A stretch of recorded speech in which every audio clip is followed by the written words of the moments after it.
కష్టపడి చదివించాడు, ముగ్గురు చదివించాడు అనేటువంటి కాన్సెప్ట్ వచ్చినప్పుడు మీ నాన్న పడ్డ కష్టం నీకు తెలుసు. ఇది గవర్నమెంట్ కట్టింది, మీ పాకెట్ మనీ మీ అమ్మాయి ఉంది, మీ మిగతా ఖర్చులు బయట వస్తుంది.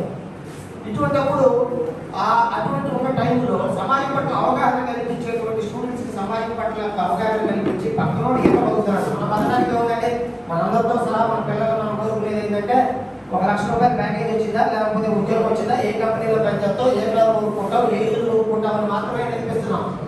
లీడర్షిప్ అనేది అటువంటి ప్రధానమైన లక్షణం ఏంటంటే మనం ఎలా బతుకుతున్నాం అనేది కాకుండా పక్కనోడిని ఎలా బతికించగలం, ఎలా పక్కనోడిని బతకడానికి ఎలా పరిరక్షించగలం, అది కుటుంబమైనా కావచ్చు, సమాజమైనా కావచ్చు. కూడా ఎన్ని కుటుంబంలో ఉన్నామండి పక్కవాడిని ఎలా బతికించగలం అనేటువంటి అవగాహన కల్పించడం. ఎందుకంటే మనం పెద్ద పెద్ద పనులు చేయలేకపోయినా ఇప్పుడు ఈ పోరాడు కొంతమంది ఉంటే ప్రజాతి కాక ఒక 5 పెట్టారు కాబట్టి జిల్లాకి ఒక 250 మందిని పోగేయండి, 50 మందికి ఒక 2 రోజులు శుభ్రంగా ఇక్కడే పెట్టి ఒక 10 మంది లీడర్స్ తీసుకొచ్చి ఎట్లానే చేద్దాం ప్రయత్నం.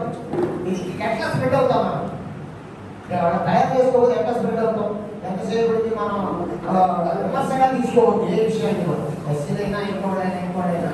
ఎందుకంటే బహిర్గతం కాకుండా చేత అయితే ప్రకారం మనం ఎదగడానికి ప్రయత్నిద్దామనేది నా మనవి. అంతకు మించి చెప్పాల్సింది ఏంటంటే